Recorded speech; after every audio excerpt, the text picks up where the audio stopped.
Сәлем достар, біз бүгінгі сабақта future continuous, яғни созылмалы келер шақ.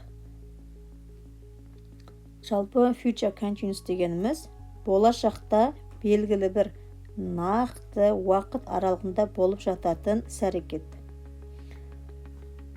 Мысалға, now қазіргі уақыт, past өткен уақыт, future болашақ. Яғни осы болашақта қандай да бір уақыт аралығында болып жататын іс-әрекет, яғни қандай да бір процесс болып жатады. Созылыңқы іс-әрекет болып жатады. Бірақ болашақта нақты уақыты болуы керек. Мысалы, he will be jogging at 9 a.m. Мысалға, ол сағат 9-дарда жүгіріп жүреді. Бұл жерде контекст былай. Сіздің жоспарларыңыз айтып жатырсыз, айтады. Мына бала ертең 9-дарда жүгіріп жүреді. Яғни ол жүгіріп жүргенде 1 сағат, мүмкін 2 сағат жүгіруі мүмкін. Сол кездегі қимылын баяндап тұр. He will be jogging when we eat. Бұл жерде екі сөйлем қатар келіп тұр. Біз тамақ ішіп жатқан кезде ол жүгіріп жүреді. Жасалу жолы subject плюс will be етістікке ing жұрнағы жалғану арқылы жасалады. Енді бірнеше мысалдармен талдап көрейік. Ағылшын тілінде сөйлемдерді көбірек контекстпен, шынайы өмірмен байланыстырып талдайтын болсаңыздар, естеріңізде көбірек қалады. Бірінші мысал. The baby will be sleeping in the afternoon. Бұл бөпе ертең мысалға түстерде ұйықтап жатады.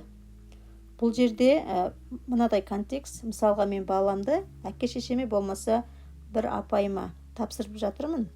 Содан кейін айтам, бұл бала ертең сағат 1-лерде, 2-лерде ұйықтайды деп. Мысалға кішкентайлар түскі уақытта ұйықтайтыны белгілі ғой. Яғни ертеңгі бір түсте созылып жататын іс-әрекеттің уақытын айтып тұр. Ары қарай, I will be driving a car this time next month. Бұл жерде мынадай контекст. Мен машина айдап жүретін боламын, келесі айдың осы уақытында дейді. Мысалға, бұл жерде контекст, сіз досыңызға айтасыз, мен машина алайын деп жүрмін.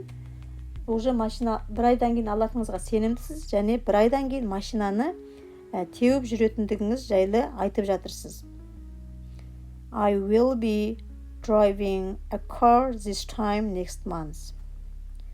Ары қарай, she won't be watching the news at 8 o'clock. Олар 8-де бұл жаңалықты көре алмайды. Ары қарай, she will be traveling around the world this time next week. Ол келесі аптада осындай уақытта әлемді аралап жүретін болады. Бұл жерде контекст, ол уже дайын жаңа саяхаттауға. Және саяхаттау ол созылыңқы іс-әрекет қой. Сондықтан да нақты бір уақыт айтылып тұр, және оның созылыңқы іс-әрекет екендігі баяндалған. Және next week деп нақты уақыт айтылған. She will be studying at the library tonight. Ол түнде кітапханада кітап оқып отыратын болады. Бұл да жоспарланған және нақты уақыты бар. Сол уақыт аралығында ол studying деген сабақ қарайды. Ол мүмкін 1 сағат қарау мүмкін, 2 сағат